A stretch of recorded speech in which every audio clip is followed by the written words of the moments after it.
Cerita diawali dengan memperkenalkan sosok pria paruh baya bernama Dan Morgan, seorang sales mobil yang sedang melobi seorang pelanggan. Dan bukanlah sosok yang haus akan jabatan, bukan juga tipikal pria yang irian, meski salah satu rekannya memiliki mobil sport mahal yang dibelinya dengan cara cicilan.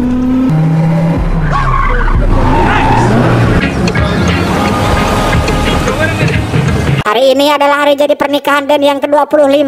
Ia sudah menyiapkan sebuah hadiah berupa bunga. Dia bernama Jessica, istri Dan yang pertama sekaligus terakhir untuk selamanya. Ada Nina si kakak, Kyle si adik, dan Max si bungsu. Mereka adalah keluarga kecil bahagia yang tidak pernah mengeluh, meski tak jarang terjadi keributan kecil antara Kyle dan Nina yang diberi tugas untuk mengasuh.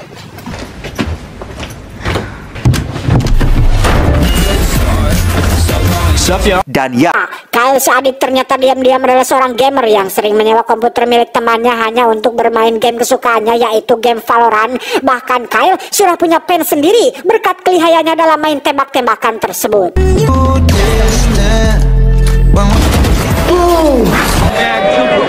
Untuk merayakan hari jadi mereka, Dan dan Jessica pun pergi ke pasar malam untuk naik roller coaster, mengenang masa muda mereka sekaligus tanggal jadian yang jatuh tepat pada bulan Desember. Yang tepat saat keduanya selesai muter-muter, ada beberapa pemuda yang seperti yang tergabung dalam kelompok gangster mengambil foto Dan dan Jessica sedang berciuman dari jarak beberapa meter, sehingga Dan yang tak terima privasinya diganggu pun nyerenteng minta fotonya dihapus. Tetapi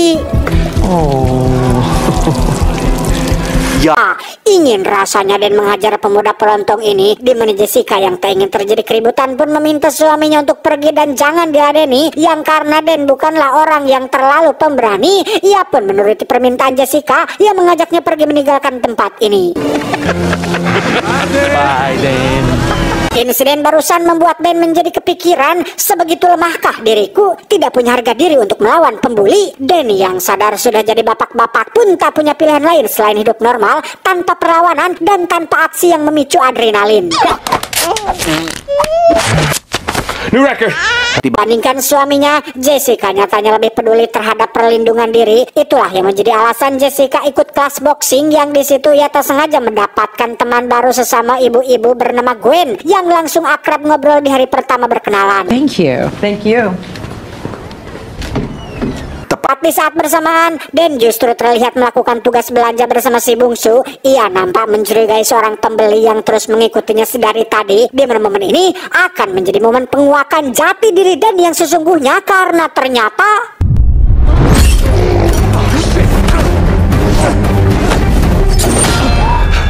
Really? ya, Dan ternyata sangat pandai berkelahi, bahkan dengan posisi masih menggendong si bungsu. Entah siapa orang asing ini dan apa tujuannya, Dan tidak memiliki pilihan lain selain melumpuhkan penjahat itu di depan umum.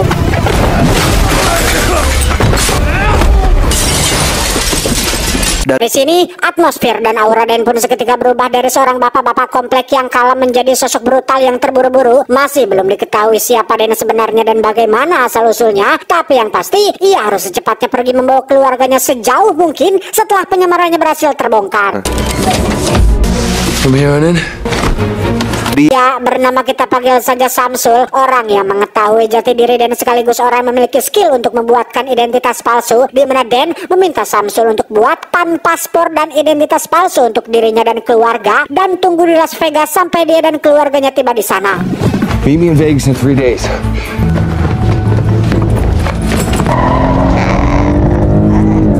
Tak buang waktu, Dan langsung menjemput Nina di sekolah tepat saat sedang nongkrong bersama teman-temannya. Setelah itu, mereka berdua langsung meluncur ke rumah temannya Kyle, yang akhirnya ketahuan juga bahwa Kyle diam-diam sering bermain game, tak punya waktu untuk menceramahinya sekarang, dan langsung meluncur untuk menjemput Jessica di tempat kerjanya. I can explain. Get in the car. Setibanya di lokasi, Jessica yang kebetulan seorang terapis pun diminta untuk izin pulang dengan alasan Dan ingin mengajak keluarganya liburan ke Las Vegas. Yang tepat saat mereka semua pergi, ada seorang pria bernama, kita panggil saja si Brewok, yang sepertinya adalah salah satu orang dari pihak yang sedang memburu Dan saat ini.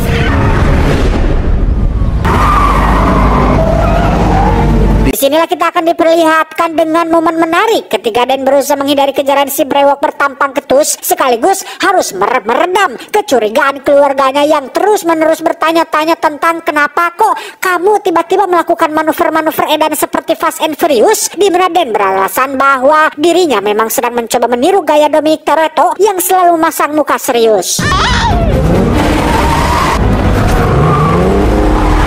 Sadar mobilnya telah dipasang alat pelacak, Dan pun membawa keluarganya ke tempat servis di showroom mobil tempatnya bekerja. Ia mengangkat mobilnya tinggi-tinggi dengan alasan ingin mengecek kesiapan perjalanan panjang, yang ketika alat pelacaknya berhasil ditemukan, Dan pun buru-buru menghampiri rekan kerjanya yang selalu mengendarai mobil sport mewah dan menempelkan alat pelacak pada mobilnya untuk mengecoh para pemburu tersebut.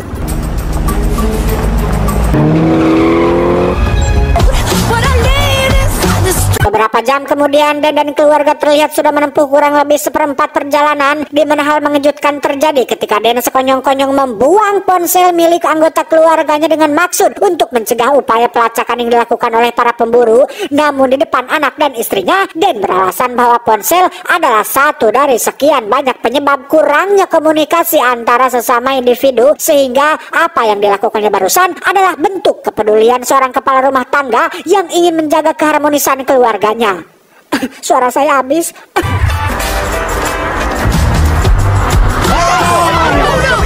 Beralih ke rumah dan keluarga yang didatangi oleh para pemburu. Untuk pertama kalinya kita akan berkenalan dengan sosok bernama McCaffrey yang merupakan pimpinan atau bos dari kelompok tentara bayaran yang biasa menerima pekerjaan rahasia dari pemerintah, di mana Dan adalah salah satu anak buah terbaik McCaffrey yang memilih untuk berhenti dan memulai hidup sebagai orang biasa. Kembali ke Dan dan keluarga yang sedang berkendara di jalan tol tepat saat ada beberapa anak buah McCaffrey mengawasi dari atas. Mereka memutuskan untuk melakukan pengejaran menggunakan kendaraan roda 2 yang untungnya istri dan kedua anak Dan sedang tertidur lelap, hanya si bungsu yang masih bentak, sehingga Dan bisa leluasa melakukan aksi-aksi brutal kepada para pengejar tersebut.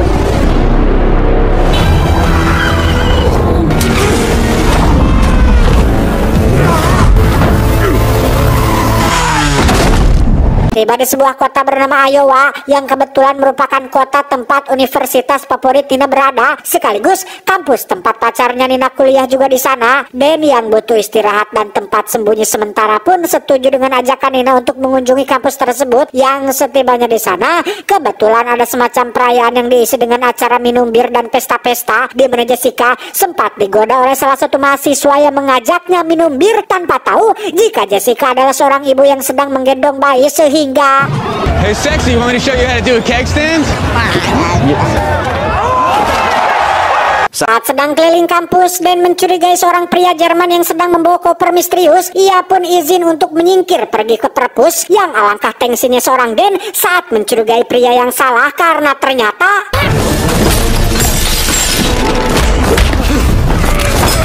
Dan pun terlibat perkelahian dengan anak buah McCaffrey tepat di dalam ruang laboratorium yang meski beresiko dan cukup menguas-waskan, Dan tetap all out mengeluarkan semua kemampuannya hingga si penjahat tumbang kurang dari 1 menit saja.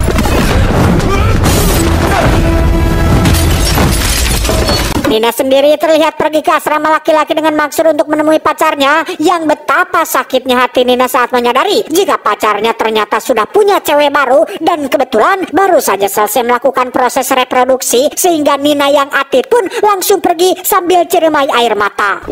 I thought we were on the same page on that. I'm so sorry. Can we just go? Melihat putrinya menangis, Dan yang tak tega pun memberikan sebuah nasihat berupa ilmu pengetahuan tentang titik-titik syaraf tubuh manusia yang paling lemah dan paling rentan merasakan rasa sakit, sehingga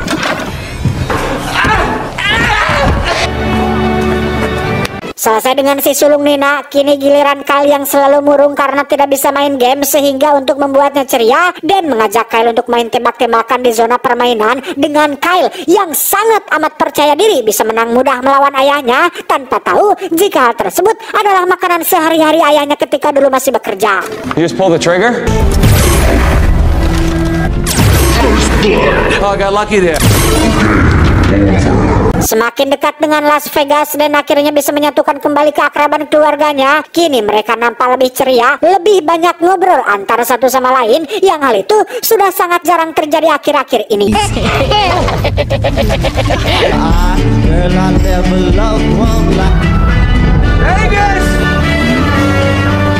Tiba di Las Vegas, mereka langsung menginap di salah satu kamar hotel mewah yang sebelumnya sudah dipesan. Sementara Dan, ia langsung menemui Samsul di bar hotel untuk mengambil paspor dan KTP yang sudah selesai dibuat. Tak hanya itu saja, Samsul juga sudah menyiapkan pesawat yang akan terbang esok pagi menuju kota baru, tempat Dan dan keluarga akan memulai hidup baru. Sehingga untuk malam ini, Dan dipersilakan untuk menikmati malam terakhirnya sebagai Dan Morgan. Try to get out of Vegas or something, huh? I promise nothing. Dan Jessica pun berencana pergi ke kasino, sementara anak-anak disuruh untuk istirahat di kamar sambil menonton acara Dono Kasino Indro. Yang tepat setelah kedua orang tuanya pergi, Nina dan Kal yang ingin happy-happy pun nekat pergi keluar membawa si bungsu untuk melihat keramaian kota Las Vegas ini.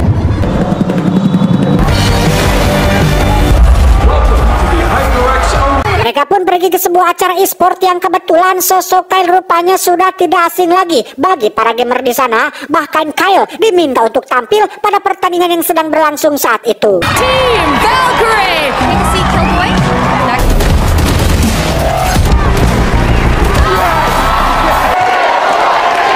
Kembali ke Dan dan Jessica yang sedang makan malam. Dan berencana untuk menceritakan semuanya. Namun momennya ternyata belum tepat karena Jessica terlalu excited dengan malam ini, sehingga Dan tidak tega jika harus merusak momen tersebut dan akan mencari waktu lain untuk ia menceritakan identitas aslinya.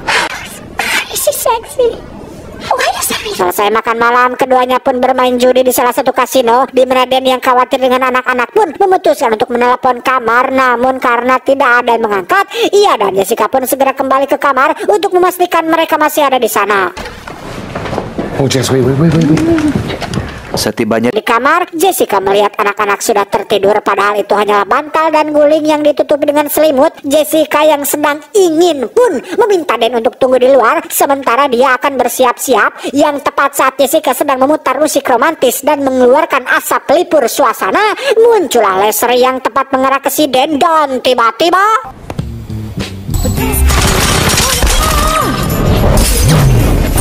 ya, tepat saat Dan sedang sibuk dengan para pemburu, Jessica pun berhasil disergap oleh si brewok yang membuat Dan terpojok, di mana Dan terpaksa menuruti permintaan si brewok untuk menjatuhkan pistolnya, tetapi selesai dengan para pemburu, Dan dan Jessica pun harus mencari anak-anak setelah menyadari mereka tidak ada di kamarnya. Yang setelah beberapa saat berkeliling, tibalah mereka di acara e-sport dan langsung mengajak mereka untuk segera pergi dari tempat ini. We don't have time for this, okay? We need to get out of... Dan ya, muncullah satu agen wanita yang menyerang mereka, di mana Dan terpaksa memperlihatkan aksi-aksi brutalnya tepat di depan keluarganya dan meminta mereka untuk diam dulu, nanti ayah jelaskan. Oh, we gotta go. Oh, let's go. setelah berhasil mengalahkan dua agen barusan, Dan dan keluarga terlihat sudah berada di hotel lain. Dan menjelaskan siapa dirinya, siapa yang mengejarnya, dan apa rencana untuk kedepannya. Alih-alih membuat istri dan anaknya mengerti, mereka justru marah besar dan kecewa dengan Dan yang sudah tega membohongi mereka semua selama ini. Thanks, Dad. Kyle, come back. Tepat saat anak-anak sudah tidur, Jessica terlihat menghubungi teman barunya yaitu Gwen untuk curhat, yang kebetulan sedang berada di Las Vegas. Ia menawari Jessica bantuan dengan akan membawa Jessica dan anak-anak pergi dari tempat tinggalnya setelah mendengar jika suaminya Jessica telah menyakiti mereka semua. Semalaman Dan tidak tidur karena terus memikirkan keluarganya, memikirkan bagaimana caranya membuat mereka mau mengerti situasinya. Namun seberapa keras Dan mencoba, Jessica dan anak-anak tetap pada pendiriannya untuk pergi dari Dan saat itu juga. Tiba di sebuah lapangan terbang, Jessica dan keluarga langsung disambut oleh Gwen yang akan membantu mereka pergi dari Las Vegas, di mana keputusan Jessica yang terburu-buru dan bodoh ini pun akan menjadi suatu penyesalan luar biasa saat dia baru menyadari jika Gwen tidak seperti yang ia pikirkan. Gwen ternyata adalah salah satu anak didik McCaffrey sekaligus rekan lama Dan di kelompok ini, sehingga Jessica dan anak-anak pun resmi menjadi sandera yang akan membuat Dan menjadi semakin kesulitan. Beban. McCaffrey pun menghubungi Dan dan memperlihatkan kondisi keluarganya saat ini, sehingga Dan mau tidak mau harus mendatangi undangan McCaffrey yang menunggunya di sebuah gedung kosong untuk menukarkan nyawanya dengan nyawa keluarganya.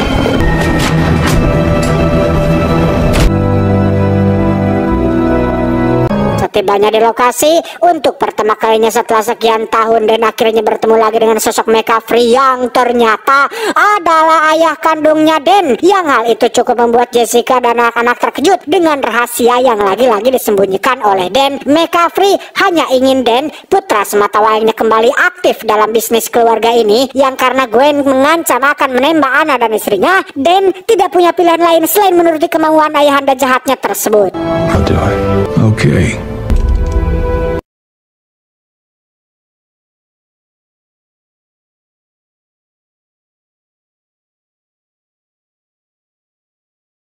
Setelah sepakat, McCaffrey pun meminta ajudannya yaitu si Om Botak untuk mengantarkan keluarga Dan ke bandara untuk dipulangkan ke tempat asalnya. Sementara Dan, McCaffrey akan membawanya ke markas pusat yang ada di luar kota, yang karena Gwen waktu dulu adalah mantan kekasihnya yang sempat dicampakkan. Gwen meminta waktu 10 menit saja untuk menyelesaikan urusan yang belum selesai, sekaligus nostalgia mencicipi rasa yang dulu pernah terasa. Dan Anda sudah pasti paham apa maksudnya. Jessica dan anak-anak sendiri terlihat sedang berada di lift bersama si Om Botak. Alih-alih kecewa kepada sang ayah, mereka justru malah berbalik simpati dengan segala pengorbanan yang ia telah lakukan, termasuk hari ini. Sehingga Jessica yang tak ingin suaminya kembali ke jalan yang salah pun sepakat untuk kembali dan menyelamatkan ayahnya dari kelompok pembunuh ini.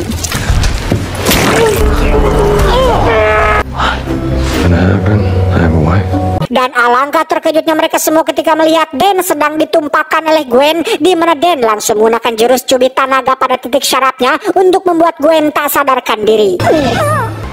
Vulcan neck pinch. Di sana juga masih ada satu anak buah McCaffrey, yaitu si hacker yang kebetulan ngefans kepada Kyle yang seorang gamer handal, sehingga alih-alih akan melawan, si hacker justru kooperatif menyerahkan diri, termasuk menunjukkan drone canggih miliknya. Menyadari si Om Botak tak kunjung muncul, McCaffrey pun meminta anak buahnya untuk kembali ke dalam gedung, sehingga Dan berencana untuk menghadapi mereka semua dengan bantuan Kyle yang akan menjadi mata kedua menggunakan drone milik si hacker.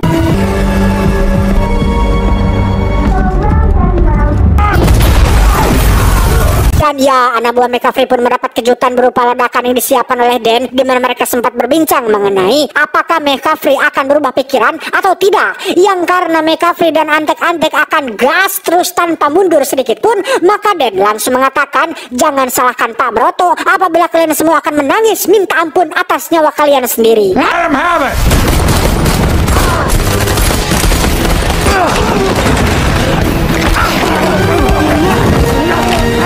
Tepat di saat bersamaan, Jessica dan anak-anak terlihat baru sampai di atap gedung sesuai perintah dari Dan yang meminta mereka untuk tunggu di sana sampai selesai, di mana lift tiba-tiba menyala, pertanda ada seseorang yang sedang naik ke atas, yang ternyata adalah si Gwen yang sudah bangun dari pingsannya. Sehingga berbekal sepucuk pistol yang diberikan Dan, Jessica pun langsung mengambil posisi dan...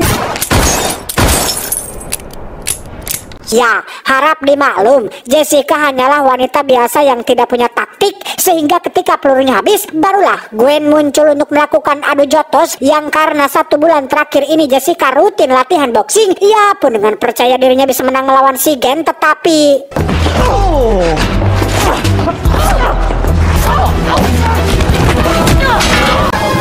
Ya, setelah Jessica dibuat babak belur, kini ia harus jatuh ke balkon dan menerima fakta jika dirinya tak mampu melindungi anak-anaknya sendiri. Yang karena salut dengan upayanya, Gwen yang ingin sedikit hiburan pun sengaja membiarkan Jessica mengambil sebatang bambu dengan maksud untuk naik layaknya atlet lompat galah. Dan apa hasilnya? Ya, tongkat bambunya justru patah, sekalian tulang belakangnya. Masih tak mau menyerah, Jessica pun kembali mengambil patahan bambu tersebut dan melakukan sesuatu yang sama sekali tidak diduga oleh si Gwen.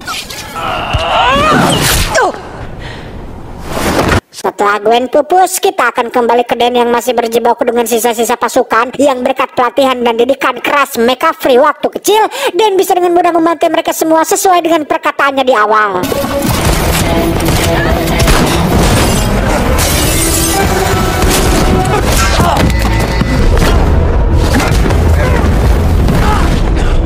Pada Akhirnya Dan harus berada pada posisi terdesak ketika McCaffrey jauh lebih berpengalaman dibandingkan putranya, yang tepat saat Dan akan dibunuh, muncullah keluarganya yang datang untuk menolong. Tidak menolong dengan kekerasan, namun menolong menggunakan mulut dan omongan, di mana Nina mencoba untuk berpidato sederhana dengan mengatakan jika mereka sudah memaafkan semua kebohongan Dan selama ini, ia akhirnya bisa mengambil hikmah dari kejadian ini. Salah satunya bisa bertemu dengan kakek mereka, yaitu McCaffrey. Nina ingin agar mereka melanjutkan semua ini sebagai keluarga, yang jika Nina berpikir pidatonya akan membuat McCaffrey simpati, maka ia sudah salah besar. Tetapi McCaffrey justru jauh lebih salah ketika ia malah mendengar pidato tidak berfaedah tersebut, karena tiba-tiba seperti biasa, tepat saat momen menegangkan telah usai, barulah pihak berwajib datang dengan maksud untuk melerai. Tapi mereka nyatanya kurang gercep dan kurang lihai, karena para penjahat sudah keburu habis dibantai. Lebay. Setelah semua beres, McCaffrey pun langsung dibawa ke Mabes dan harus mengakui semua kejahatannya di depan pers. Sementara Dan, ia akhirnya alih profesi menjadi owner sebuah perusahaan jasa keamanan dengan Samsul sebagai salah satu karyawan. Sementara Kyle, ia diperbolehkan main game Valorant, bahkan dibelikan komputer spek tinggi dengan VGA Nvidia GeForce RTX 4090 ROG Matrix Platinum yang harganya sendiri mencapai sekitar 3.200 US dollar atau sekitar 46 juta rupiah. 46 juta loh, juta sama turun anjing, hanya untuk VGA-nya saja, sehingga Dan akhirnya bisa mendapatkan kehidupan yang diinginkannya setelah melewati banyak momen buruk dalam hidupnya.